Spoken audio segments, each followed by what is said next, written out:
ماف یەکێکە لەو پێدراوە گرنگانی کە ژیانی مرۆڤی لە پێناودا دروست بووە. خوای گەورە کە مرۆڤی لەسەر زەوی نیشتەجێ کردووە بە ناوی جێنشینی خۆی مافی تەواوی پێبەخشیوە بۆ ئەوەی چۆنی ئەوێت ئاوا بشی. واتە مرۆڤ حەقی ئەوەی هەیە ئەو تەمەنەی کە لەسەر زەویدا ئەیباتە سەر بە شێوەیەک ڕێکی بخات تەبابێت لەگەڵ ویستەکانی خۆیدا. ماف لەگەڵ مرۆڤدا لەدایکە بێت، بەڵام کۆشانێکی تەواویە بێت بۆ بەدەستخستن و خەمڵاندنی لە ژیاندا. بەناوی خوای گەورە و میهرەبان، پرسی ماف یاخود مافەکان کە کۆی دەکرێتەوە لە چەمکی حەقە وەرگیراوە کە سەرەتاکەی لە ناوێک لە ناوەکانی خوای میهرەبانەوە هاتووە. ئەم پرسە زۆرتر لەم ساڵانەی دوای قسە و باسی لێکرا کایە چۆن پێناسە بکەین و چۆن لەسەری هەڵوەستە بکەین و ئەو جارنامە و ڕێکەوتنە نێو دەوڵەتیانە هەمووی بە ئاقاری ئەم پرسی مافەکانی مرۆڤ و چۆنەتی پاراستنی. ئەم چەمکە ڕێک پەیوەستدارە بە خودی مرۆڤ خۆیەوە، واتە لەو ڕۆژەوە مرۆڤ ژیانی پێدەبەخشرێ و دێتە سەر ئەم شانۆی ژیانەوە، ئیتر شتێک پەیدا دەبێت پێوەی بریتێ لە مافەکانی و کۆی ئەو ئیمتیازاتانی وەکو ئینسان پێویستە وەری بگرێت. چەمکی ماف بریتێ لە کۆی ئەو ڕێسا و قەواعید و بنەما گشتیانەی کە دەتوانێت بە باشترین شێوە کەرامەتی وەبوونی حورمەتی ئینسان بپارێزێ. جا ئەو چەمکە ورد دەبێتەوە بۆ مافە مەدەنی و سیاسیەکان، دەبێتەوە بۆ بەشەکانی دیکە، بەڵام لە حەقیقەتە تەکریمێکی گەورەی تایە، چونکە مرۆڤ بە جیاواز لە هەموو ئەو اعتیباراتانی کە هەیە لەسەر دین و مەزهەب و نەتەوە و ڕەنگ و شێوەی و حتا جێندەرەکەی کە بریتێ لە ڕەگەزەکەی لە نێری نەومێینە و ڕەگەزی سێهەم، ئەمانە هیچی ئەمانە پەیوەست ناکرێت پێوە، چونکە خودی مرۆڤ خۆی کائینێکی بەڕێزە، خودی خۆی مەخلووقێکی بەهرەدارە و کائینێکە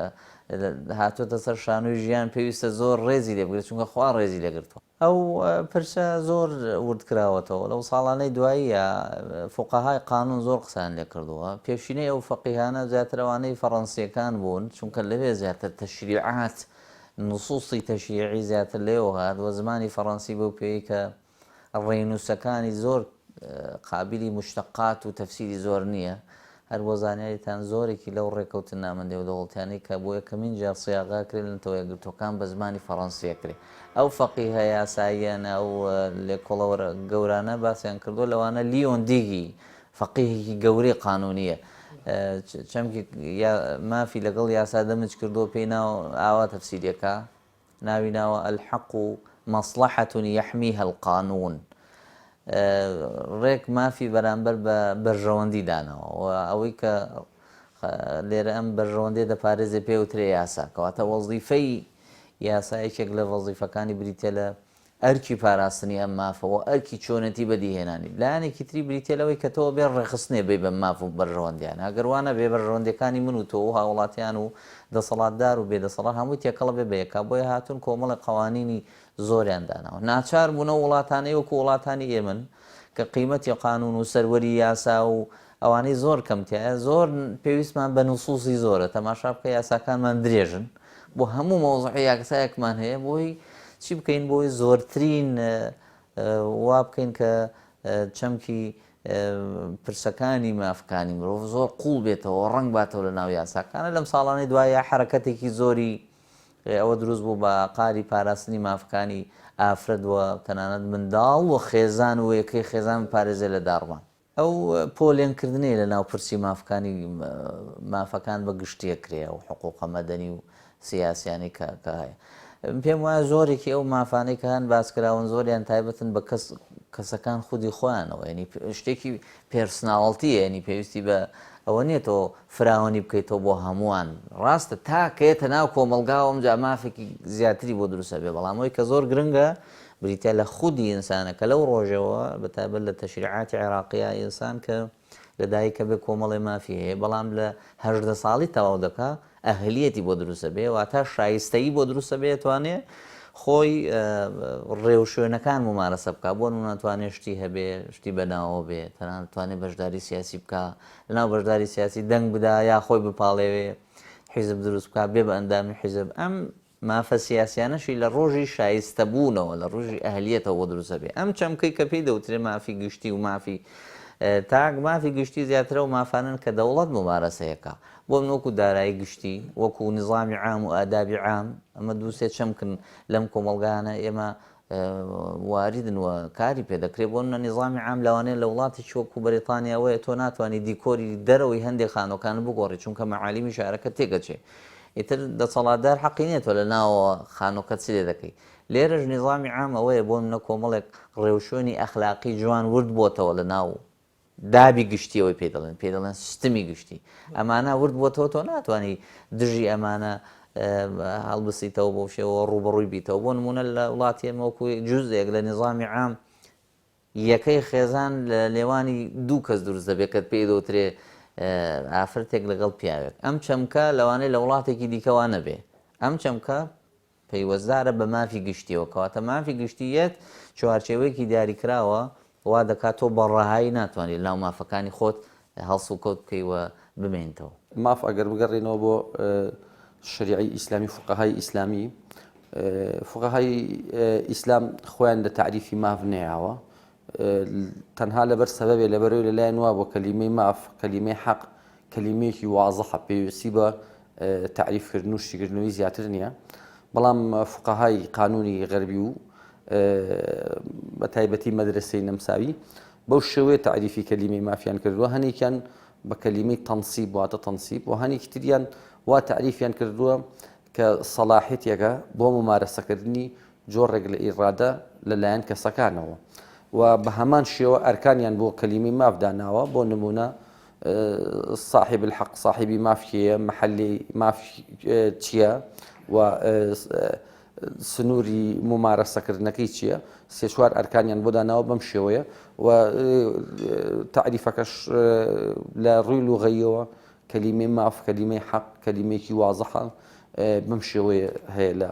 قاموسی تعریفاتە پەیوەندی ئەسا و ماف خۆتەزانی کە ماف هەبووە هەندێک مەداریس وا تعریفی مافەکەن وای بۆ ئەچەند ماف شتێکە سروشت بەخشیوێتی ئەمانە پێیان دەڵێن مەدرسەی تەبیعی و هەنێکی تر لەلایەن وایە مەدرسەی وەزعی ئەوە قانونە مافە بەخشێ و فقەهای دینی ئیسلامی لەلایەن وایە ئەوە ئاینەکانە ئەبێ سەرچاوی مافەکان بێ بەڵام ئەوەی ئەمڕۆ مستەقیرە لە عالەمە مەدرسەی وەزعیە کە ئەبێ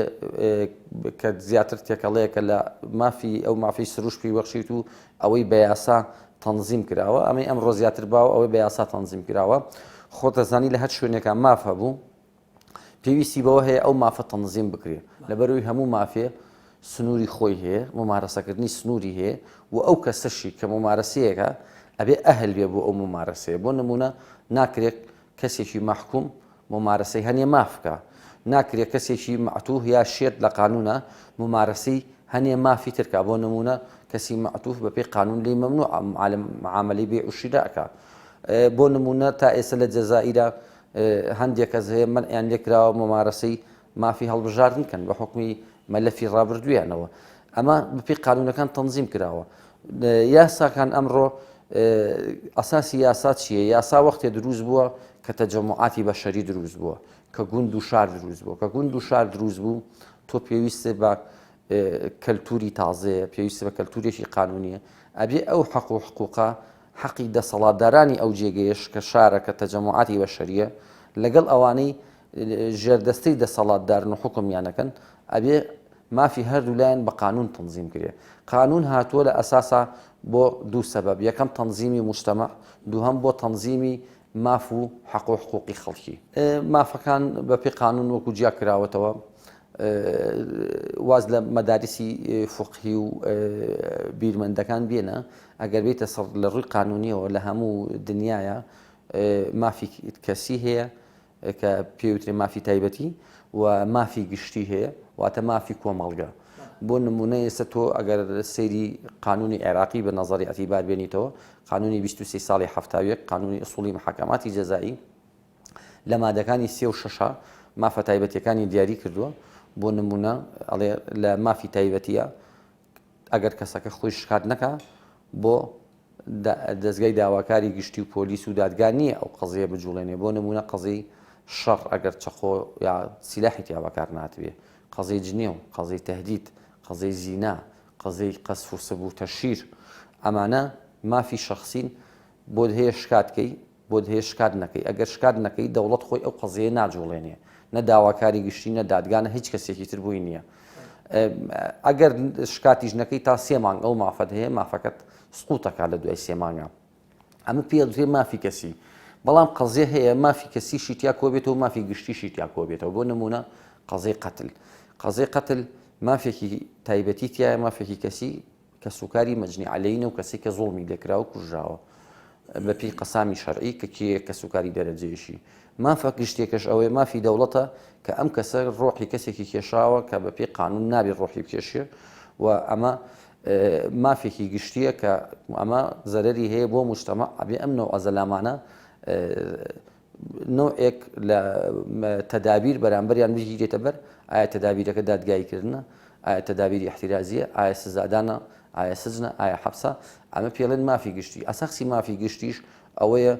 بۆ پاراستنی موجتەمەع هاتووە، بۆ پاراستنی سیستەمی موجتەمەع، چی لە ڕووی اقتصادیەوە بێ، چی لە ڕووی مالیەوە بێ کە گەندەڵی مالی و سپیکردنەوەی پارەوەمانە نەبێ، چی لە ڕووی ئیجتیماعیەوە بێ کە ئەمنیەتی موجتەمەع پارێزێ، بۆ نمونە تەشهیرکردن بە موئەسەساتی ڕەسمی نەکەی، بۆ نمونە کارێک نەکەی سیستەمی گشتی وڵات تێک بێ، تعدا لە مەرافقی عامە نەکەی، زەرەر لە مەرافقی ئامی ئاو کارەبا و ئیتیساڵاتی سلکی و لاسلکینەی.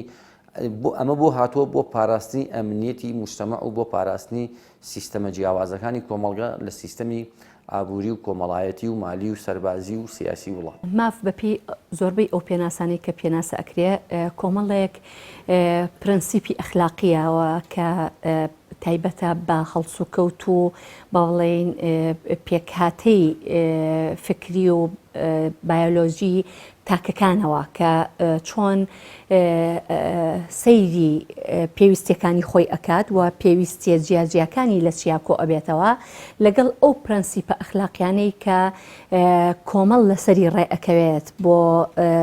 بۆ مافە جیاجیەکان. هەموو ئەمانە بەیەکەوە مافەکانی مرۆڤ پێک ئەهێنن کە ئەسڵ وایە ئەو مافانە پارێزراو بێ و حکمەتی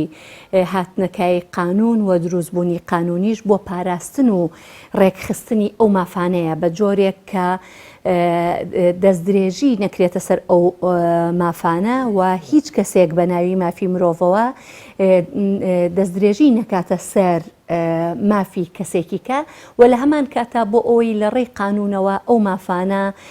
پارێزراو بن بۆ تاکەکان کە بەو جۆرەی کە تاک خۆی ناچار نەبێ لە کاتی پێشێلکردنی مافەکەیە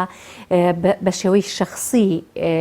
مافی خۆی بپارێزێ بەڵکو و قانونێک هەبێ کە ئەمەش بنچینەی دەوڵەتداری و دروستبوونی دەوڵەتە. وەکو باسم کرد پەیوەندی ماف و یاسا بۆ پاراستنی ئەو مافەیە و بۆ زەمانەتی هێشتنەوە و با بڵێن دەست بۆ نەبردنێتی لە لای کەسانی ترەوە یاخود لەلایەن دەوڵەتەوە. خۆی وەکو باسم کرد ماف کۆمەڵێک پرەنسیپی ئەخلاقیە کە پەیوەندی بە سلوکی ئینسانەوە هەیە. واتە تۆ هەموو ئەو پێویستیانەی کە ئینسان هەیەی بەشێکە لە مافی ئەوەی کە بەنمونە ئەگەر ئێمە لە مافە مەدەنیەکانە سیرکەین بۆیە ئاواهی جیا ئەبێتەوە جۆرەکانی ماف لە مافە مەدەنیەکانە سیرکەین ئەوەی کە تاک ئازادی یا مافی هەڵبژاردننی ژیانی خۆی هەیە، مافی هەڵبژاردننی شوێنی نیشتەجێبوونی هەیە، مافی هەڵبژاردننی جلوبەرگی هەیە. هەموو ئەمانە مافە تایبەتەکانن، مافە کەسیەکانی تاکن کە پێویستە لە قانونە پارێزراو بێت، قانون حمایەتی بکە. جگەلەوەی کە ئێمە چونکە باسی ئەوەکەین ماف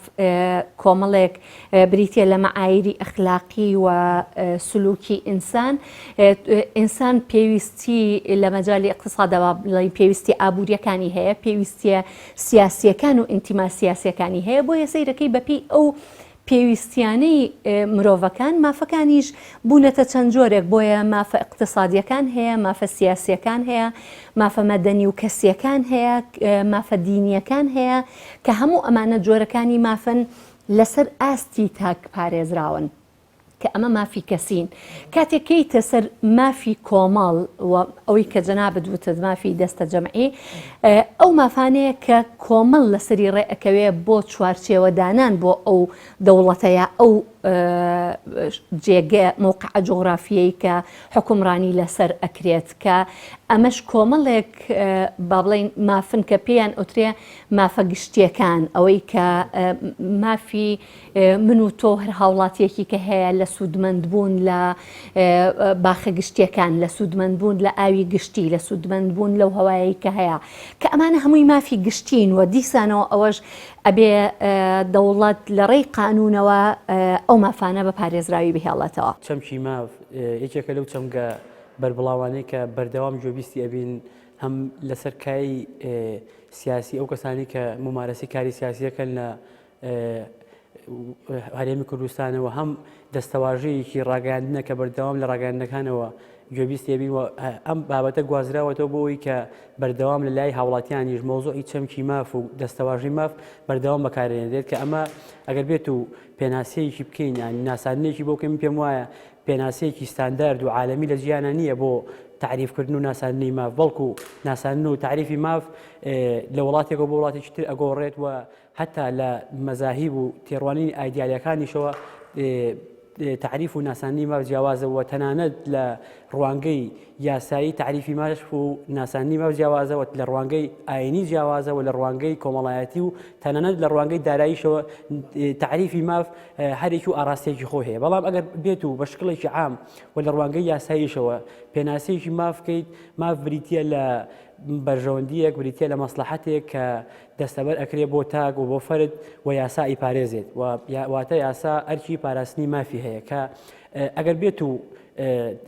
ڕەبتێک و پەیوەندیەک هەبێت لە نێوان ماف و یاسادا یاخود تەنانەت ماف و ئازادیژە کە ئەمە بەردەوام جۆرە تێکەڵاویە یاخود پەیوەندیەکی ڕاستەوخۆ هەیە لە نێوان ماف و یاسا و ماف و ئازادیدا کە ئەو ڕەبت و عیلاقەیە کە لە نێوانێ هەیەوەیە کە یاسا بۆ ئەوە دروستە بێت کە کۆمەڵێک چەمک و کۆمەڵی ڕێسایە کە تەنزیمی عیلاقی نێوان فەردەکانەکەوە تەنانەت مافیش ئەپارێزێت، یعنی یەک ئامانجی دروستبوونی یاسا بە هیوای پاراستنی مافەکانی هاوڵاتیانە و لە ڕەبتی کەین بە ئازادیەکانیشەوە ئازادی بریتە لە چی؟ بریتە لە هەوڵدان بۆ نەهێشتنی ڕێگری بۆ ممارەسەکردنی ئازادی تاکەکان کە ئەمە ئەگەر بێت و سەیری یاساکانی وڵاتانی دنیا بکەین تەنانەت ئەگەر بە گرنگیەوە یعنی سەی ئەهمیەتی ماف بکەینەوەیە کە ماف لە هەموو دەستوری وڵاتانی دنیاە حەقلێکی تایبەت فەسڵێکی تایبەت هەیە بۆ پاراستنی ماف و ئازادیەکانی هاوڵاتیان کە ئەمە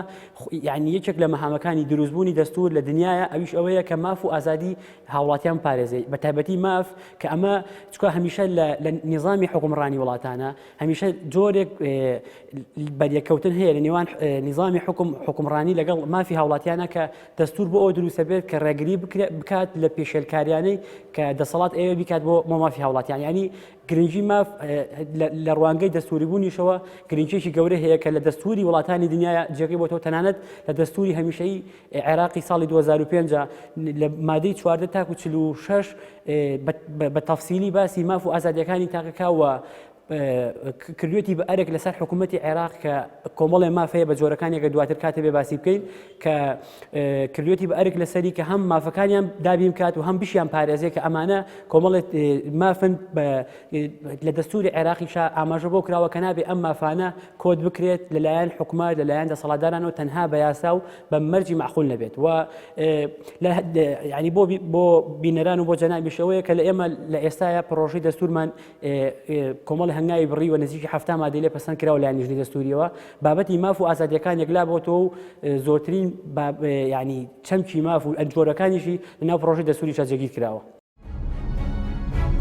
ئەوە ڕاستە کە هەر مرۆڤێک لە دایکە بێت لە هەر جێگەیەکی ئەم سەرزەمینە بێت مافی ژوەک یەکەم پێدراوی دنیای لەگەڵیدا لە دایکە بێت، بەڵام ماف شتێک نییە پێشکەشی مرۆڤ بکرێت، بەڵکو زۆرێک لەو تەمەنی کە پێی دراوە پێویستە بۆ دابینکردنی مافەکانی بەخەرجی بدات. خەبات و تێکۆشانی مرۆڤ بۆ دابینکردنی مافەکانی بۆ سەرەتاکانی هاتنە دنیای ئەگەڕێتەوە. ئەگەرچی داواکاری مرۆڤ لە سەرەتادا وەکو ماف ڕووی لە سروشت بوو بێت، بەڵام لەگەڵ درێژبوونەوەی ژیاندا و زیادبوونی ژمارەی دانیشتوان و دەست بە سەراگرتنی زۆرینەی پێدراوەکانی سروشت و دۆزینەوەی شێوازەکانی حکومڕانی ماف بۆتە ئەو شتە گرنگەی کە دابینکردنی ببێتە ئەستەم. من باوەڕم وایە خۆی ئەو بابەتە زۆر ئاو کێشە زۆر پرسی مافەکانی مرۆڤ زۆر هەڕەشەی لەسرە ئەو دۆخی مەلەفەکانی پێدەوتێ پێشێلکاری ئەوەنە زۆر و زەوەندەن زۆر تەنانەت هەر ئەوەی پێدەوتێ مافی گشتی و هاوڵاتی و قیمەتی هاوڵاتی لە وڵاتی ئێمە و سەروەری یاسا و سەروەری مافەکانی مرۆڤ خۆی هەمووی قسەی لەسرە بۆ شێو ئەگەر ڕاستتر بڵێمە و راپۆرتە نێودەوڵەتیانە با بە راپۆرتە ناوخۆیەکانی ژنەڵێن راپۆرتە نێودەوڵەتیەکان هەمویان هەڵێن دۆخەکە لە هەرێمی کوردستان زۆر خراپە کۆمەڵە پێشێلکاری زۆر زەق هەیە کە قابلی ئەوە نەبوو هەرێمی کوردستان چونکە دوێنێ هەرێمی کوردستان لە بەردەم کۆمەڵە سیستمی دیکتاتۆری وەکو بەعس و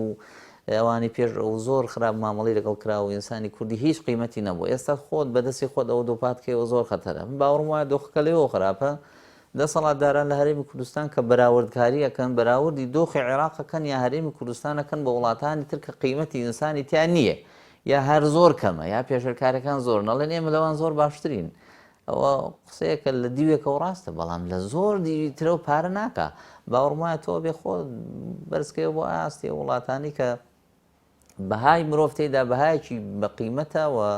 شکۆی هاوڵاتی لە پێش هەموو ئەو چەمکانەوە تەناندا مؤسسانیش کە دروست بوو هەر هەمووی بۆ پاراستنی هاوڵاتی دروست بوو من و تۆ کە ئەگەر موچەخۆرین فەرمانبەرین بۆ ئەوین کە مڕاجعێک کات ئەمڕۆ ئیشێکیە بۆ خزمەتی بکەین و ئیشەکانی بۆ تەواو بکەین نەک پێمان وابێ بێ ئەو بەڕاستی مجامەلی من بکە و من ئەمر بکەم بەسەریەوە بە ئارەزوی خۆمشتی وا بە هیچ شێوەیە نییە هەموو مؤسساتی حکومی بۆ خزمەتی هاوڵاتی دروست بوو ئیتر خۆ بە هەرچی خەزانی هەر عنوانێکی هەیە بۆ نمونە ئەوەی لەسەری سەرەوەی ناوی سەرۆکایەتی فڵانە چییە ئەوانە مۆزەفن بە دەرەجەیەکی بەرەو خوار هەر هەمووی فەرمانبەرن لەو مؤسسەیە تان لە فقی ئیسلامیە شتێکە ئەوەی کە سەرۆکەیە ئەمیرە پێوترێ ئەجیر یعنی پێوترێ بەکرێتەوە ماگرتۆ شەمان بۆ بکەیت تۆ موچەیەکت هەیە لە بەرامبەرا بێ خزمەت بکەیت تەواو ئیترەوە نییە خۆ بەشت بزانی و مهمی و هەتاما و هەر تۆ هەی توشتی وان نییە بەڕاستی ئەو چەمکانە هەمووی لێرە لەگەڵ قوچ بۆتەوە و بۆیە ئینسان لێرە زوو قوربانیەدا باوەڕم وایە دۆخی هەرێمی کوردستان لە ڕووی پرسی مافەکانی مرۆڤەوە نەک خراپە بەڵکو لە زۆر کاتە زۆر خراپە ئەم چیرۆکانی لە میدیاکانە بینینەوە لەسەر بزنێ خەڵک کوژراوە لەسەر ئاوڕشێنی واکە کۆمەڵگایکی فرەتوند و تیژە مناڵ توندشی بەرامبەرەکرێ بەڕاستی بەداخۆ ئافرەت هەر ئەوانەی کە پیان دەوترێت توێژە لاوازەکان زۆرترین قوربانیە دەن ئەمجا بە دەرەجەیەک بۆ ئەوانتر بۆ نمونە ئافرەت و مناڵ بە دەرەجەیەکی زۆر قوربانیە دەن هەروەها گەنجان هەروەها بە تەمەنەکان و هەروەها لە ناو ئەگەر وردی بکەمەوە بۆ ناو دەوڵەمەند و فەقیر هەمیشە ئەوانەی کە هەژارترن زیاتر باجەکە دەن بەداخەوە نام باوەڕم وایە هەر وڵاتێک ئەگەر یا ئاینی تابێ یابێ یاسای تابێ قیمەتی ئینسان پارێزراوە لێرە هەردووکی زەعیف کراوە جارە ئیسلام هەر تەطبیق ناکرێت لەکوێ ئاین بۆ شێوە ئەوەی کە لەخوا ترسێەوە هەر خۆی لەخوا ترسێ و زۆڵم ناکا لە خەڵکو و لەسەر جادەش هۆڕینێک لێ ناوە خۆ بەڕێنمایە مروریەکان نییە و نە مرور ئاگای لێو نەکەسیش ئەم خۆی وازعێکی دینی گەورەتایەتی پێڵێ کاکە تۆ تەجاوز مەکە لەسەر مافی خەڵک من دینەکەم پێمەڵێ ئەبێ لەگەڵ مناڵات چاکبی بەزەی پێبێتەوە چونکە مناڵ گوناحیشی نییە تا تۆ ئەوەی بکەی ئەگەر هەڵێکیشی کرد بێ بە حەجمی خۆی لەگەڵی مامەڵە بکەیەوە ڕاستی بکەیتەوە ئاڕاستەی بکەی بۆ شێوە بەزە وا تەماشا ناکە پێی وای هەموو قسەیە کارێکە بێ کاردانەوەی چیە بێ باوەڕمایە بەڵێ سیستمی سیاسیەکان لێرە پێشێرکاری دروستەکەن تۆ سەی وڵاتانی قیمەتی ئینسانی تایە لەوێ خۆ ئاینەکانیش بۆ شێوە باخیان زۆر نییە لەوێ چی باخی کۆمەڵێ تەشریعاتی تند هەیە وا دەکاتۆ زۆر ڕێز بگراڵێن لە تەسەسولێکی وەرگرتووە ڕیزبندێکی وەرگرتووە ئافرەت لەسەری سەرەوە مافەکانی هەیە ئیتر پیاویش لە خواری خوارەوە ئەوانە وا کاتەوە بڵێ ئەو سیستمە سیاسیانە نانەوێ باوەڕمە کە کەرامەتی ئینسان پارێزراو بێ هەمیشاوی کە ئەو نسووسانی دانێن بەتابەت دەستور کە چەمکێکی یاسایەکی باڵایە لە وڵاتانە زیاتر بۆ دەسەڵاتدارانی نووسن کە لەسەرەوەن بۆ خۆیان نووسن کۆمەڵی حقوقی زۆرە نووسن بەو شێوە باقیەکەی تر بەشەکەی خۆیان بەزیادەوە جێبەجێەکەن بەس بەشەکەی کە عیلاقەی بە هاوڵاتیانەوە هەیە بۆ شێوە نەوەڵا ئەوە بۆی هاوڵاتی لێرە تەجاوزی یاسایی بەرامبەرەکرێ ئەوەی کە هەمانە لە حەفتاکانەوە لە ئوسوڵی محەکەماتی جەزایی هاتەوە کە نابێ هاوڵاتی لە 24 سەعات زیاتر بمێنێتەوە کا لە شواوایە کێ ئەوەی بینیوە حکوومەتی بەعەس خەڵکی کوشت هەر لێشی ناپرسێەوە لەم دوایانە حکوومەتی کوردی بەم شێوە ئێستا خەڵکەگرێ و کی بێ بەچ دەستگایەک بێ ئەیگرێ ئەوەی کوژێ و ئەیهێڵێتە وانی کەواتە ئەم وڵاتانە بەداخەوە باوەڕم وایە لە ئایندەیەکی نزیکیشان ناتوان بن بە دوورگەیەک بۆ پاراستنی مافەکانی مرۆڤ بۆیە ئەگەر سنووری لێ بکەیتەوە ئالەم وڵاتانی خۆمانە هەموو خەڵک ڕاکاتێ بۆ دۆلی ئەوروپی وشتە کە باوەڕی وایە لانی کەم ئەتوانێ خۆی بژێنێ و مافی ئەوەی هەبێ بژی بەداخۆ لە وڵاتانە کە وڵاتی نەوتین خەڵکە بێ لێ ڕابکە. ئەگەر تۆ بێتە سەر مافی سروشتی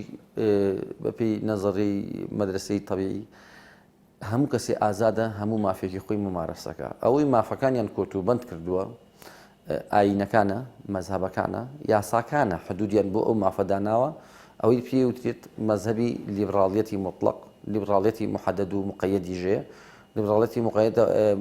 مطلقەوەی تۆ بتوانی هەموو ممارەساتی بکەیت. محەدەد ئەوەیە بەپێی یاسا مافەکانت تەنزیم کراوە کە نەتوانی تعداد لە مافی خەڵکی بکەیت، تەجاوزکەیتە سەر مافی خەڵکی یان زەرەر بە سیستەمەکانی موجتەماگەیەنی. ئەوەی کە کۆتی مافەکانی کردووە لە واقعا دینە، مەزهبە، یاسایە. ئەوانیش لە نەزڕەی خۆیانەوە بۆ حیمایەتی موجتەمع تەقیدی ئەم مافانیان کردووە کە ئەوە هەستەکەن ئەگەر ئەم مافانە ئازادی تەواوی پێبیرێ موجتەمع زەرەری پێ ئەگا. ئەگەر بینە سەر باسی ماف لە عێراقا، ئەگەر تۆ سەی دەستوری دایمی عێراقی زیاد لە 46 مادەی باسی حقوقە، باسی حڕیاتە لە دوو بابە تەنزیمی کردووە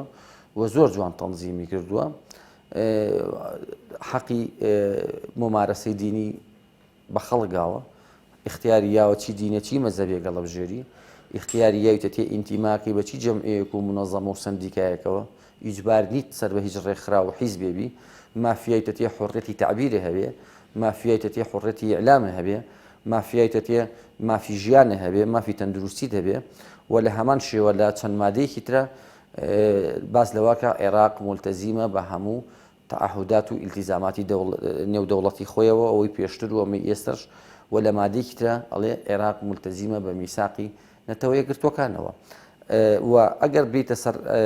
تعهداتی عێراق بە ئیلتیزاماتی نێودەوڵەتی خۆیەوە و ئیلتیزامی خۆی بۆ تعهداتانەوە، عێراق لە لایحەی عالەمی حقوقی مەدەنی و سیاسی هەیە و لایحەی عالەمی حقوقی اقتصادی و اجتماعی و سەقافی هەیە کە لە ساڵی 1966 نەتەوە یەکگرتوەکان دەری کردوون و عێراق لە ساڵی 1976 بەبێ قەید و شەرت هەموو مادەکانی قبول کردووە و ئیمزای کردووە لە نەتەوە یەکگرتوەکان و تەحەفوزی لەسەر هیچ مادەیە لەو دوو لایحە نێودەوڵەتیە نییە کە هەموو جۆرە ئازادیەکیان ناوە بە تاک لە کۆمەڵگەی عێراقی ئەوە دەستوری عێراقی ژیاوێتی ئەوەی جێبەجێ ئەکرێ و لە واقعی ئەرزا ئەبیندێ زۆر جار مخالەفەکردنی ئەو مافانەیە کە تۆ بەپێی دەستور بۆ دابین کراوە. بۆ نمونە من ما ئێستا کە مەوزوعێکە گوزەرێ لە هەفتەی ڕابردووە عەدەدی ژمارە 194 وەقایعی کوردستان دەرچوو، نزیکی 9 یاخود 9 بۆ 11 تعلیمات و ڕێنمایی ئەنجومەنی وەزیرانی تایە بۆ زیادکردنی ڕسومات و غرامە. مافی منە وەک هاوڵاتیەک ڕسومات و زەریبە و غرامە بەپێی یاسا بۆم تەنزیم کرێ، نەک بەپێی تعلیمات. خۆ دەستوری عێراقی ئەگەر سێریکەی لە بابی حقوق و حڕیاتە ئەڵێ زەریبە و ڕسومات بە یاسا نەبێ جێبەجێ ناکرێ. لە مادەکانی 1970 و 1911 ئەڵێ سیاسەتی مالی، سیاسەتی اقتصادی، تەختیتی اقتصادی، تەختیتی مالی، سیاسەتی گومرگی ئەمانە ئایدی مەجلیسی نەوابی عێراقی سەلاحیەتی حکوومەت هێرێم نییە. سیرەکەی لەو لاوە حکوومەتەکە کە خۆیە بێ ئیشی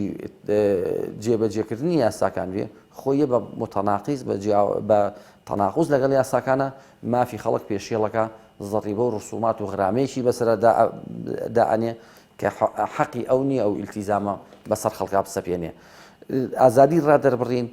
ئازادی ممارەسەکردنی دین، ئازادی ممارەسەکردنی مەزهب، ئازادی گۆڕینی دین و مەزهبت و حیزبت و گروپ و بیرکردنەوەت و تعبیرت هەموو لە دەستوری دایمی عێراقا جێبەجێ کراوە و هەیە و لە لایحەی عالەمی حقوقی مەدەنی و سیاسی هەیە کە عێراق ساڵی 76 ئیمزای کردووە و دەستوری عێراق مولتەزیمە پێیەوە. بەڵام ئەمە ئەو پێشێڵە ئەکرێ لەلایەن دەسەڵاتی سیاسیەوە بە دەرەجەی یەکەم لە عێراق و لە هەرێمی کوردستانە پێشێڵەکرێ و دووهەم لە لای خەڵک خۆیەوە بەهۆی عورف و عاداتی ئیجتیماعیەوە و هەندێک جاریش بەهۆی کەمی سەقافەتی قانونی خەڵکەوە کە لەو مافانە نازانێ. من تا ئێستا یەکێکم نەدینی بچێت لە دادگای ئیتیحادی عولیای عێراقی کە دادگای دەستوری عێراقە شکاتکە لەسەر زیادکردنی ڕسومات و زەریبە، شکاتکە لەسەر یاسایە کە لە هەرێمی کوردستانە دەرچوو بێ متەناقیز بێ لەگەڵ دەستوری دایمی عێراقیە. یعنی هەم خەتای دەسەڵاتە هەم خەتای خەڵک خۆشێتی. لە ڕاستیە خۆی کە باسی ئەم جۆرانی ماف ئەەکەین و باسی مسۆگەرکردن و پاراستنی ئەو مافانە ئەەکەین لە قانونا ئەمە بیرمان نەچێتەوە ئێمە باسی دەوڵەتداری ئەەکەین و باسی حکومڕانیەکی ڕەشید ئەەکەین لە هەرێمی ئێمەیانە حکومڕانی ڕەشید هەیە نە دەوڵەت هەیە و نە دەوڵەتداریش هەیە بەداخەوە ئەو زمرەی حکومڕانەی کە ئێستا دەسەڵاتی ئیداری بەڕێوە ئەبان لە هەرێمی کوردستانە دەستەیەکن نەیانتوانی عقلی شۆڕژگێڕی بگۆڕنەوە بە عقلی دەوڵەتداری لە دوای ڕاپەڕینی با بڵێن کوردستانە و ڕاپەڕینی ساڵی 91ەوە بۆیە ئەم نەگۆڕینەوە ئەم تێنەپەڕانی عقلی شۆڕژگێڕیە هەتاکو ئێستا لەسەر ئەو بنچینەیە ئەژی کە چۆن بۆ نمونە لە سەردەمی پێش ڕاپەڕینە پێشمەرگە لەبەر ئەوەی ئەو کاتە خەباتێکی شۆڕژگێڕی بوو و عقلێکی شۆڕژگێڕیش بەڕێوەی ئەبەر تۆ سلێمانیە هەولێرە دوهۆکار شوێنەکە حکومڕانتیایە حزبێکی دکتاتۆر بوو بۆیە عقلێتەکە ئەوە بوو تۆی سلێمانی زۆرترین زەرەر لە حزبی بەعەزبەی و زۆرترین دەستکەوتت هەبێ و زۆرترین وێرانکاری لە دوای خۆتەوە بەجێبێڵی هەمان کە من ئەڵێم ئەمە تێنەپەڕیواوە نەتوانراوە ببێ بە عقلی دەوڵەتداری لە عقلی شۆڕژگێڕیەوە بۆیە بە هەمان ئەو مەترسیە لە تێنەپەڕانەکەیە هەمان ئەو مەترسیە ماوەتەوە کە تۆ خۆت بە خاوەنی ئەو شوێنە نازانی چونکە ئەساسی دەوڵەتداری خۆ بە خاوەنزانی هەستی خاوەندارەتیە بۆ ئەو جێگەی کەتیایی کە خۆت بە خاوەنی نەزانی بە هەمان پێش ساڵی 91 تەسەور ئەەکەی هەر حزبێکی دکتاتۆری تر بێتەوە سەری لەبەر ئەوە تۆ ئیش لەسەر زۆرترین داهات ئەەکەی زۆرترین دەستکەوت ئەەکەی زۆرترین پاڵانکاری زۆرترین وێرانکاری بۆیە ئەم تێنەپەڕانی عقلێتە وای کردووە نە ئەوەی ئێمە ناوی ئەنین سیاست مەدارانی هەرێمی کوردستان ببنە دەوڵەتدار و حکومڕان لە هەرێمی کوردستانەوە بە عقلی خاوەندارەتی بیر بکەنەوە هەتاکو ئەمەشمان نەبێ ئەم ئەساسەمان نەبێ بە عقلی خاوەندارەتی بیر نکاتەوە ناتوانێ بیر لە دامەزراندنی دەوڵەت بکاتەوە بیر لە بنیادنانی دامەزراوە بکاتەوە لە هەرێمی کوردستانە لە ناو دامەزراوە و لە ناو دەوڵەتیشا تۆ ئەتوانی باسی ماف بکەی و ئەتوانی باسی قانون بکەی و ئەتوانی باسی سەروەری یاسا بکەی کەواتە بە ئەوەی کە پێ ئەوترێ لە عەرەبیە ئەوترێ فاقد الشەیء لا یعطی ئەوەی کە شتێکی نەبێ ناتوانێ بیبەخشێ کاتێک کە تۆ زمرەی حکومڕان لە هەرێمی کوردستانە خۆیان بە خاوەنی هەرێمی کوردستان نەزانن و بە درێژایی ئەو چەند ساڵە کاریان بۆ دامەزراندنی موئەسسات نەکردبێ کەواتە لە ئەساسا بڕوایان بە ماف نییە بڕوایان بە سندنی شتێک هەیە بە زۆرترین دەستکەوت و زۆرترین داهات هەیە بۆیە لەم بینە ئێمە ناتوانین بڵین لە هەرێمی کوردستانە هیچ جۆرە مافێک هەیە بۆیە ژن لەو پەڕی بێمافیا ئەژی پیا وەکو تاک لە تاکی کورد لە هەرێمی کوردستانە لەو پەڕی بێمافیا ئەژی تەنانەت مافە کەسیەکانیشی کە لە بەسیترین لە داهاتە موچەیە لە بەرامبەر ئەو ئەرکەی پێی هەڵ ئەسێ نیەتی کە ئەمە سەرەتاییترین نەک مافە ئەرکی حکوومەتە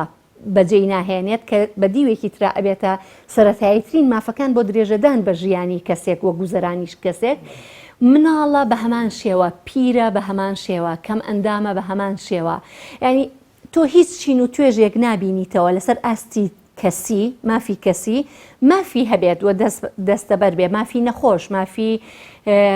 هەموو ئەو پێکاتە جیاجیانە لەسەر ئاستی گشتیش دیسانەوە من و تۆ وەکو یەک سوودمەند نین لە زەویە گشتیەکان کە کاتێک بەهاریە من و تۆ ناتوانین لەبەر ئەوەی هەموو زەویە گشتیەکان داگیر کراوە و کەسیش نییە ئەو داگیرکەرانە لیان پێچێتەوە کەواتە مافی ئێمە لە مافە دەستە جەمعیەکانیشە لە مافی گشتیشە ڕەنگە بۆ نموناگەر سلێمانی وەربگرین سوپاس گوزار بین بۆ ئەوی کە باخی گشتی دابەش نەکراوە هەتاکو ئێستا گشتیە و ئێمە ئەتوانین لەسەر ئەوە مافە دەستە جەمعیەکانمان یا مافە گشتیەکانمان دەستەبەر بکەین و بچینە ئەو جێگایە ئەگەر نا بۆ نمونە زەویە بەردەڵانەکان کە بەپێی هەموو قانونەکان ئەوانە زەوی گشتین و حتا تەملیکردنی یاخۆت مافی سوودمەند بوون لێ قانونی خۆی هەیە و ئەبێ بە پێی کۆمەڵێک مەرج ئەو خەڵکانە لێی مستەفید بن بەڵام هەموو ئەوانش داگیرکراوە و لە هاوڵاتی ئاسایی کە ئێستا ڕەنگە هەر سەربانەکانی ماڵی خۆیانیان بۆ ماوێتەوە تیای بژین خۆی وەک چۆن تێڕوانیەکی موحەت و گشتگیر نییە بۆ تعریف و ناسانی ماف بە هەمان جۆریش ناتوانین بە شکڵێکی عام بە چوارچێوێکی دیاریکراوە بڵێن ماف ئەمە جۆرەکانی تحلیلکراوە بەڵام لەسەر ئاستی عالەم کۆمەڵێک پۆلێنکردن کۆمەڵێک جۆری مافەیە کە لە گرنگترینیان مافی کەسیە کە ئەم پێوترێ حەقی شخصی کە ئەم یاخود حەقی مەدەنی مافی مەدەنی و شارستانی کە ئەم مافیان دراوە بە تاک بە هۆکاری ئەوەی بوونەوەرێکی کۆمەڵگایە یعنی دراوە بە تاک کە مافێکی مەدەنیە و مافێکی شارستانیە مافی جۆرێکی تر لە مافەکان مەوزوعی مافی سیاسیە ئەم حەقی سیاسیە بریتیە لەو مافەی کە ئەدرێ بە تاک بەوەی کە بەشداری کاری حیزبایەتی بە خۆپاڵاوتن مەوزوعی خۆپیشاندان مەوزوعی دەنگدان ئەمانە ئەمە ماپیڵەن مافی سیاسی مافێکی تر لە مافەکان ئەویش مافی دینیە کە ئەمە ئەدرێ بە هاوڵاتیان و یاسای پارێزە بۆ ینی ممارەسەکردنی شعایری دینی کە ئەمەش دیسانەوە ئەم مافە لە نظام لە چوارچێوەی پۆلێنکردنەکانە یەکێکی تر لە مافەکان کە لە ڕوانگەی پۆلێنکردنەوە احتیباری بۆ کرێت مەوزوعی پێڵەن مافی گشتی یاخود مافی دەستە جەمعی کە ئەمە ئەو مافانەیە کە بەبێ جیاوازی ئەدرێ بە ئادەمیزادەکان لەو ساتەی لە دایکە بن تاو کاتی ئەمرن کە ئەمە نابێت هیچ کۆتوبند و هیچ قویدێکی بۆ دابندێت کەم ئەم مافی دەستە جەمعی و مافی گشتیە مافێکی تەواو پیرۆزە کە هەر لە مەوزوعی مافی ژیانەوە هەر لە مەوزوعی مافی پاراستنی کەرامەتی ئینسانەوە هەر لە مەوزوعی مافی هاتوچۆکردن و تەنەقولەوە یعنی چوارچێوەی مافی گشتی چوارچێوەیەکی زۆر بەرفراوانە یەکێکی تر لە مافەکان بریتە لە مافی دارایی کە ئەم مافەیان لە چوارچێوەی پۆلێنکردنی مافەکانە دابین کراوە بۆ تاک بۆی کە مافی خۆ هەیە مافی خاوەندارەتی هەبێت مافی تەمەلوکی هەبێت بە ماڵی گوازراوە نەگوازراوە مافی تەسەڕوفکردن و دەسەڵاتی هەبێت بەسەر ئەڕازی و ئەمە مافێکە پێی دەوتێت مافی دارایی و یعنی چوارچێوەی مافەکان زۆرە و دیاری کراوە لە یاساکانیش ئەگەر بێت وسەی هەرێمی کوردستان کە ئێمە لە هەرێمی کوردستانە ڕاستە دەسوورمانیە بەڵام کۆمەڵێ یاسای دیاریکراوەمان هەیە کە چوارچێوەی مافی دیاری کردەوە ڕێشی خستووە لە نمونەی یاسای مافی بەدەستێنانی زەرایی کە دوایین یاسا بوو کە وەکو مافێک درا بە هاوڵاتیان و سەحوفیەکان کە مافیان هەیە ئیتلاع لەسەر معلومات کەنوە مافی خۆپیشاندان کۆمەڵێ ینی هەموو ئەمانە چوارچێوەکەی لە چوارچێوەی یاسای ڕێکخراوە کە ئەمانە هەم ڕێخستنەکەی هەم دیاریکردنی چوارچێوەکەی بە یاسا ڕێکخراوە و ئەگەر بێت و بابەتێکی گرنگتر هەیە لەوە ئێمە لە هەرێمی کوردستانە کۆمەڵێک دامەزراوەمان هەیە بۆ پاراستنی مافەکانی مرۆڤ بە هەموو جۆرەکانیەوە بە نمونە ئێمە یاسایەکمان بۆ دەرچووە لە هەرێمی کوردستانە کە یاسای دەستەی مافی مرۆڤ لە هەرێمی کوردستان ئەم یاسا ئەم دامەزراوەیە ئەرکی پاراستنی مافەکانی مرۆڤە چ ئەو تونوتیژیانی کە ئەکرێ بەرامبەر بە تاک لە هەرێمی کوردستان چ ئەوانشی کە یعنی هەموو جۆرەکانی تونوتیژی کە ئەمە یەکێکە لە دامەزراوانی کە پارێزەری مافەکانی تاکە بە هەموو جۆرەکانیەوە جا من ویستم باسی ئەوە بکەم ینی کۆمەڵە دامەزراوەمان هەیە پارێزەری مافەکانی تاکەوە ئێمە ینی کاریسەکە لەوایە کۆمەڵە دامەزراوەتیشمان هەیە کە پارێزەری مافەکانی گشتیە لە چوارچێوەی مەوزوعی قوتی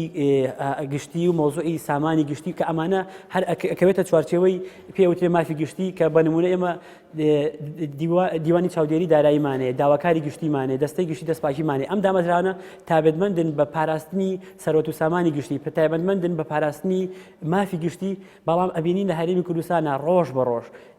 پێشلکاری بەرامبەر مافەکانی مرۆ لە زیادبوونایە دەبینی ڕۆژ بە ڕۆژ تاڵانکاری و دزین و قوتی خەڵک لە زیادبوونایە هەموو ئەمانە پێمانەڵێن ئەم دامەزراوانەی کە لە هەرێمی کوردستانە هەن کارگرتنە بە بنەمای زۆری بۆری کە نەیانتوانیەوە هەمی خۆیان جێبەجێ بکەن بەداخەوە دەرئەنجامەکەی ئەوەیە کە ئەبینین لە زۆربەی دەرئەنجامی راپۆرتەکە نێودەوڵەتیەکانە ئەبینین بە لێشا و پێشێلکاری دش بە مافەکانی مرۆڤ لە هەرێمی کوردستانایە کە ئەمە خۆی بۆ خۆی مای هەڵوێستە لەسەرکردنە کە بەردەوام لە راپۆرتەکانی هیومان رایتس وۆچ و کۆمەڵێک راپۆرتی تر هەیە لە مەوزوعی نەزەها و ئەوانەیە پشکی شێر بەر عێراق دواتر بە هەرێمی کوردستانەکەوێت کە هەرێمی کوردستان نەیتوانیوە چەتری پارێزەری مافەکانی مرۆڤێت بۆ هاوڵاتیانی خۆی بەداخەوە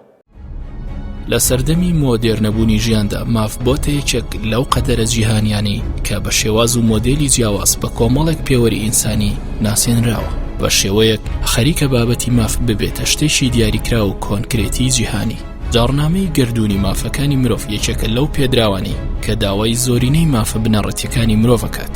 هەروها بووە بە پرۆتۆکۆڵی گرنگ و ئەساسی بۆ زۆرینەی خەباتکارانی بوارەکانی مافی مرۆڤ. هەر بۆیە ساتەوەختی ئێستای ئێمە ئەو ساتەوەختەیە کە بابەتی ماف ئەبێتە سەرەتا و ناوەڕۆکی تەواوی ئەو خەبات و بەرخۆدانانەی کە مرۆڤ بە ئەنجامی ئەگەێنێ.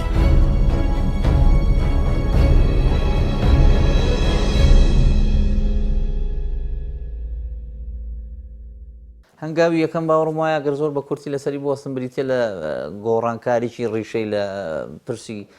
قۆناغەکانی خوێندن و بەرنامەی خوێندنەوە کە پێوتێ پرۆگرامەکانی خوێندن دەبێت لەوێدا ئەم چەمکی مافانە بە قوڵی ئەوە بکرێ بۆ شێوە. ئێمە لەو ساڵانی دوایی زانیمان ژاوە ژینگە پیسەکە لە حاڵێکەوە سەدان ساڵە هەیە و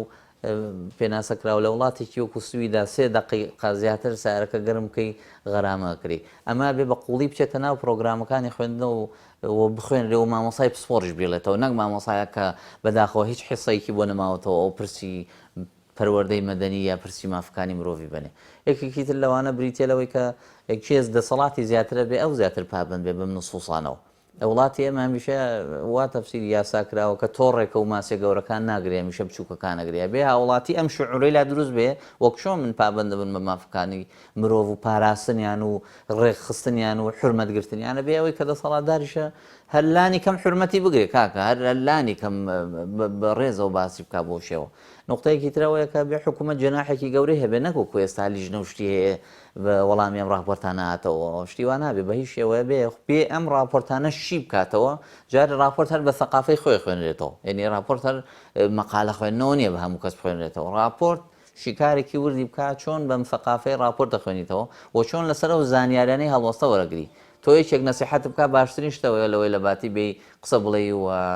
ڕەتی بکەیتەوە بەو شێوەوەی کە بۆ تۆ گرنگە تەنها بریتێلەوەی پێوەی پابندبی و ئەم پرسە چارەسەر بکەیت. لایەنێکی تر بریتێلەوەی ئەوەی کە پێشێرکاری ڕۆدا بە قوڵی بێن توێژینەوەی لەسەر بکەن. هاوڵاتێکی گەنج چێ باوکێ کوژەیەتەوە لە هەر وڵاتێکا بێم کەسای ئیعلام ناکرێت جارێ توێژینەوە لەسەر بارودۆخی خۆی و زڕوفی جەریمەکەی و سایکۆلۆژیای کەسە تاوانبارەکە کرد. ئەمانە هەمووی بخەیتە لاوە و بەڕاستی احتیمال ئەوەی بۆ نەکەی ئەگەری هەیە مەڵقەیە بەردەوام بێەوە دووپات بێتەوە بۆ شێوە. لایەنێکی تری بریتێلەوەی ئەبێ لە وڵاتی ئێمە حرمەتێکی جیاواز بۆ ئافرەت و ئەوەدا بنرێ، چونکە ئافرەت کائینێکی ضعیفە، کائینێکە بەداخەوە خۆی ضعیف نییە بەڵام ضعیف کراوە لاواز کراوە منداڵ ئەبێ زۆر حرمەتی بگیرێ و زۆر لەسەر پرسی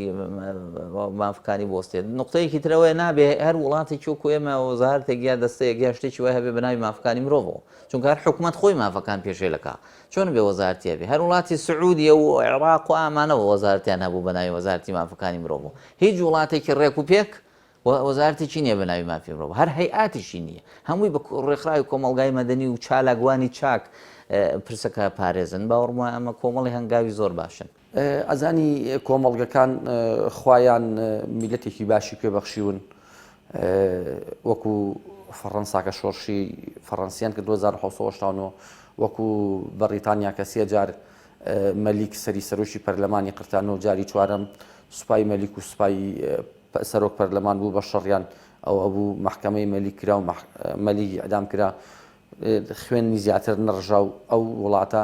میلەتەکانیان سیستەمیان دروست کرد و ئازادی و مافیان دروست کرد. یان وڵاتی تر هەیە وڵاتێکی زراعی دواکەوتووی وەک رووسیا خوالینینی بۆ نێرێ ئەیکا بەو موسەمە ئەسناعیەی ئەمڕۆ منافەسەی ئەمریکاکە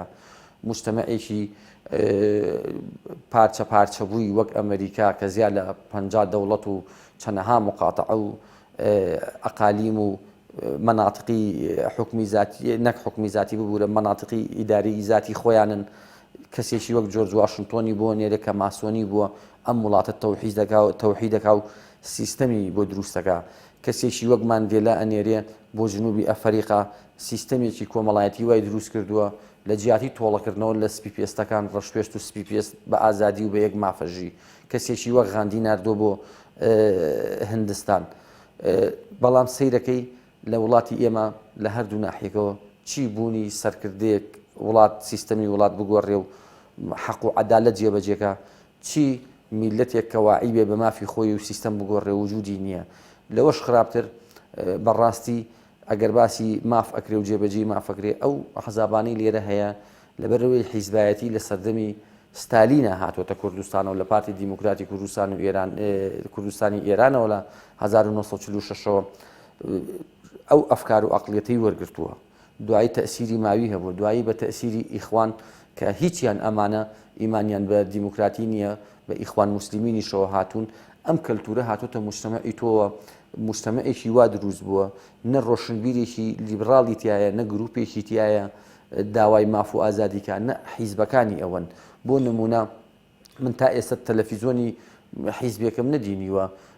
باسی جارنامەی گردردونی مافی مرۆڤکە بەرنامەی لەسەر بکە ڕێنمایی و مادەکانی ڕوونکاتەوە بۆ خەڵک مافی چییە تەلەڤیزۆنێکم نەدینیوە ڕێکلام کا بۆ مەوادی دەستوری عێراقی تەلەڤیزۆنێکم نەدینیوە ڕێکلام کا بۆ ژینگە پارێزی تەلەڤیزۆنێکم نەدینیوە ڕێکلام کا بۆ مافی مناڵ ڕێکلام کا بۆ مافی ژنان ڕێکلام کا بۆ تەندروستی مناڵ ڕێکلام کا بۆ سەوزایی و ڕێزگرتنی سەوزایی ڕێکلام کا بۆ احترامگرتنی مرور لەسەر جادە ڕێکلام کا بۆی مخالەفاتی مروریت نەبێ ئەی وڵات بەچی پێشەکەوێ غیر بە تەوعیە و بە تەنشیعی سەقافی مجتەمەع ڕێگەخرێ ئێمە ئەرکی کێیە ئەرکی یان گروپ ڕۆشنبیرەکانی ناو خەڵکە یا ئەرکی حیزبەکان و سەرکردەکانە یەکەسیان لەم وڵاتی ئێمە بە ئەرکی خۆی هەڵناسێ خاوەنی هەزارەها ڕۆشنبیرین بەڵام بێتە سەر حەقیقەت بۆ نمونە بڕۆ لە ئەوروپا ئەگەر کەسێک 6 ڕۆمانی نووسی بێ بەخۆی ناڵێ نووسەر و ڕۆشنبیر ئەبێ خەڵک پێی بڵێ لێرە سیرەکەی بە شەهادەی 6 ابتیدائیەوە بە خۆی ناوناوە چاودێر و ڕۆژنامە نووس نەک هەر دەسەڵات و خەڵک مافی دەسەڵات ماف پێشێڵەکە و خەڵک مافی خۆی نازانێ بگرە ئەوەی داوای مافیشەکە بۆ نمونە چینی ڕۆژنامە نووسەکان زۆرترین تەشیر زۆرترین ئیدیعایە زۆرترین بوختان زۆرترین هەواڵی ناڕاست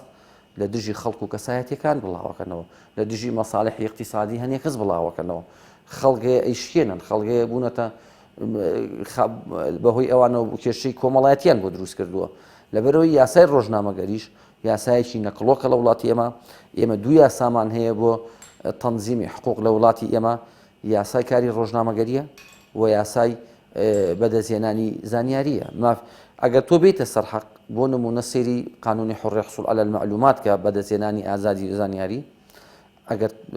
من لای ئەمریکەکان دەورەکەم خوێن و کوڕاستێکی ناومەتی یاسای 50 دەوڵەتیە لە بەریتانیا لە 1970 مناقەشە بووە تا ساڵی 2000 یاسایەکیان بۆ کاری ڕۆژنامەگەری دەرکردووە لە پاڵ ئەوە یاسای بەدەستهێنانی زانیاریان دروست کردو داناوە و لە پاڵ ئەوە یاسای حیمایی ئەسراری عامە دانراوە و لە پاڵ ئەوە یاسای حیمایی محدودیەتی حڕی حصول على معلومات یان حیمایەکردنی ئەسراری شخصی و تایبەتی خەڵک ژیانی تایبەتی خەڵکی لێرە ئەو دوو یاسایە دانراوە ئەو دوانەی تردا نەنراوە بۆ نمونە ئەم بەیانیە من تەلەڤیزۆنێکم دینیوە نیشانیان لە کوژراوێک لە شەڕێکە بە 4-5 چەکدار هەر یەکەی سیفی شەشی پێوەنێ بۆ نمونە ڕۆژنامە نووسان وەقایعی دادگا گوێزنەوە کە مەمنوع بگوێزرێتەوە لەبەرەوەی تەسیری لەسەر دادگا نەبێت و تحقیقیش سڕدیە بە پێی یاسا یعنی ڕۆژنامە نووسانیش مافی خەڵکی و مافی دەوڵەت پێشێڵەکەن خۆ هەر ئەوە دەسەڵات نییە مافی ڕۆژنامە نووسان و مافی خەڵک پێشێڵەکەن من پێم وایە مەسلەی مافی مرۆڤ هەموو مافەکانی مافە سیاسیەکانی مەدەنیەکانی مافە کەسیەکانی هەموو ئەمانە پەیوەندی هەیە بەوەی کە چەنە تۆ لە ناو مؤسسەیە ئەژیت و من پێم وانییە ئەو زۆمرە حکومڕانی ئێستا زۆمرەیەک بن لە بەرژەوەندی لە خەمی بەرژەوەندی گشتیا بن و لە خەمی چەسپاندنی مافەکانە بن بۆیە بە بڕوای من ئەبێ ئەم قۆناغا بڕواتە ینی ئێمە قۆناغی عەدالەی ئینتیقالی پەیڕەو بکەین لە بێعەدالەتیەوە بیگەیەنینە عەدالەت و ئیعتراف بەوە بکەین و قەناعەت بەوە بکەین و ئیش لەسەر ئەوە بکەین کە ئەم مەجموعەیە کە نەیانتوانیوە عەقلی شۆڕژگەڕی بگۆڕنەوە بە عەقلی دەوڵەتداری خواحافیزی لە با بڵێین قۆرەخکاری دەسەڵات بکەن و تۆ سەر لە نوێ مؤسساتدا بمەزرێنیتەوە و ئەو قۆناغی نائەدالەتیە بگەیەنیتە عەدالەت هەتاکو ئەوە نەکەی تۆ ناتوانی قسە لەسەر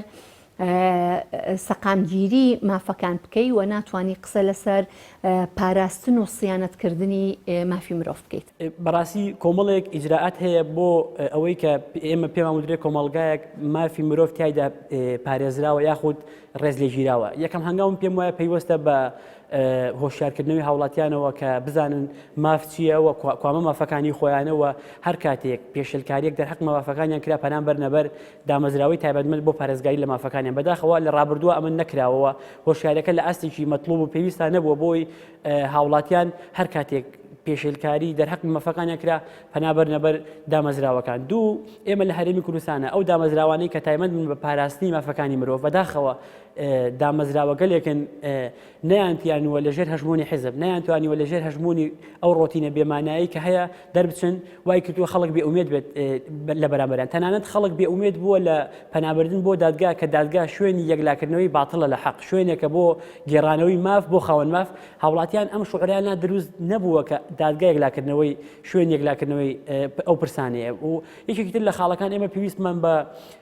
گۆڕانکاری لە کۆمەڵی یاسا هەیە بە نمونە یاسای خۆپیشاندان کە ئەمە ڕاستە یاسایەک دەرچووە بۆ ڕێخستنی کاروباری خۆپیشاندان یاسایەک دەرچووە بۆ بەدەستێنانی زانیاری بەڵام ئەم یاسانە کاتێک لە پەرلەمانی کوردستانەوە دەچوون چوارچێوەکەیان زۆر تەسک کراوەتەوە بە نمونە تۆ ئەتەوێ خۆپیشاندان کە پێویستە بە وەرگرتنی مۆڵەت هەیە پێویستە بەوەی ڕەزامەندی جیهە وەرگری یعنی کۆمەڵی قیود و کۆتوبەندانراوە لە ناو خودی یاساکان ئەمە پێویستەکات تێڕوانینێکی تر یاخود کۆمەڵی پرۆژە هەیە پێشەش کرێ بۆ هەموارکردنەوەی ئەو یاسانی کە تایبەتن بە مافەکانی مرۆڤ لە هەرێمی کوردستانە. لە هەمووی گرنگتر ئەوەیە ئێمە پێویستمان بە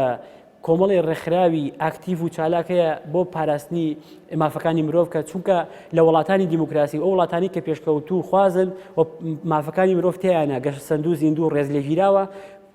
ڕێکخراوەکانی کۆمەڵگەی مەدەنی بە دەرەجەی یەکەم لەسەر خەتن بۆ دژی هەر پێشەرکارێک بەرامبەر مافەکانی مرۆڤەکە بێت جیاوازی. بەڵام لە هەرێمی کوردستانە یەک لێشاوی شاڵاوی گەورەی ڕێکخراوەمان هەیە کە بارگاوی بوون بە حیزب و کار بۆ وەلای حیزبیەکەن ناتوانن دیفاع لە مافەکانی مرۆڤکە لە هەرێمی کوردستانە بۆیە پێویست دەکات ڕێکخراوی میهەنی بێلایەن من دژی هەموو ئەو پێشەرکارانی کە بێت جیاوازی دژی هاوڵاتیانی هەرێمی کوردستانە کرێت کە ئەمانە کۆمەڵی خاڵن پێویست دەکات لە هەرێمی کوردستانە کاری لەسەر بکرێت و بۆ ئەوی مافەکانی مرۆڤ پارێزراو بێت.